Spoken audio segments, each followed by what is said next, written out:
2 movies, 2 albums, and 4 top 10 records to her credit. In the spring of 1985, Madonna launched the Like a Virgin Tour. 38 performances in 27 U.S. cities, sold out to 355,000 screaming fans. New York's Radio City Music Hall sold out in 34 minutes. The Material Girl was big business, and she had a look all her own. Are you the designer of your look, your hairstyle, the clothing? Oh, yeah. Do you think someone else could come up with this? But she wasn't unique for long.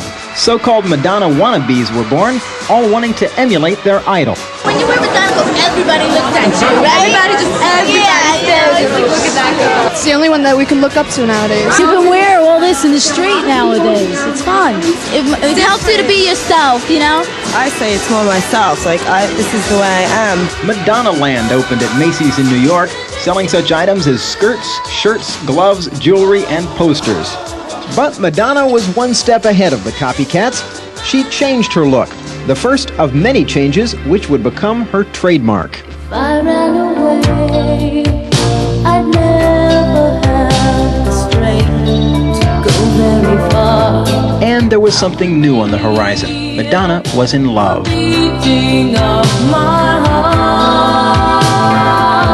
The media went crazy over the romance between Madonna and actor Sean Penn, star of films such as Fast Times at Ridgemont High and Bad Boys.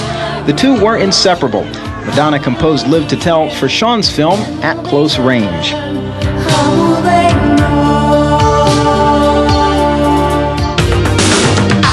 And then there were the pictures. In her early New York days, Madonna had done some modeling to make ends meet. Now that she was a superstar, some of her nudes surfaced, just where you'd expect them to. But just 3 days after publication of the photos, Madonna responded to the controversy in her own unique fashion. I'm sympathizing with you by keeping my coat on, okay? So don't feel bad.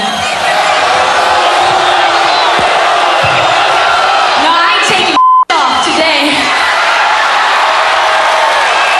You might hold it against me 10 years from now. In August, Sean and Madonna were married in what was to be a private ceremony. But once again, the press was there, this time in helicopters. And once again, Madonna had something to say. Sean and I took out this full-page ad in the LA Times. Apparently nobody saw it because we were expecting 20,000 people and only 28 showed up. There I am, the blushing bride, and here's my family. That's my Uncle Guido, my cousin Giuseppe, that's Grandma Ciccone, that's Aunt Jeannie and Uncle Nick. That's Sean's family. It's really beautiful, and I think that everybody had a great time.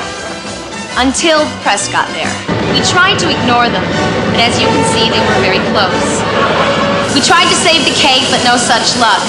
But I couldn't ignore the helicopters any longer. The duo teamed up to do a feature, Shanghai Surprise. What made you decide to stay? I never got your first name. Gloria. The film's lackluster box office performance was more than made up for by the overwhelming success of Madonna's next album, True Blue.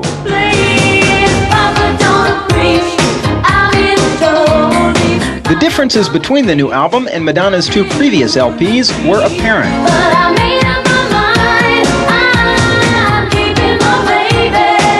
Clearly her range had broadened, her work matured.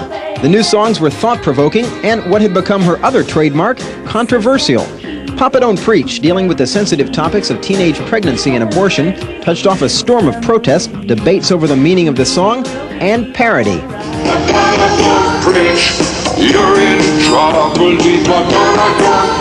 I have to listen to the criticism that I get when they're dealing with my work, and it's beneficial.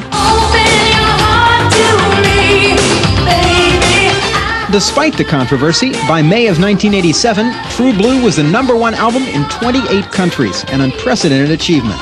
The album spawned 4 top 10 hits, including 3 #1 singles.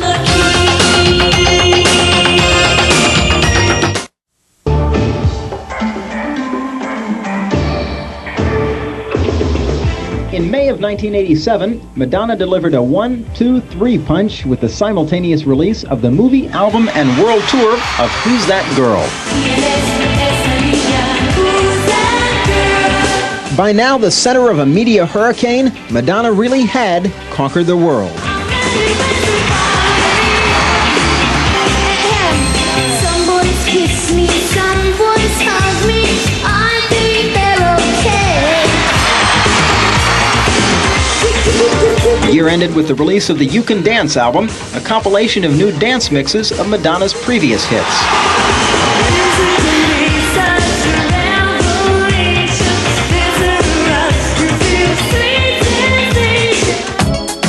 In 1988, Madonna took a break from music to concentrate on her acting, making her stage debut on Broadway in David Mamet's Speed the Plow. I know what it is to be lost. I know you're lost. While critics seemed to like the play, they gave mixed reviews to Madonna, who had her own words to describe the experience. It felt like really good sex. Learned my lesson.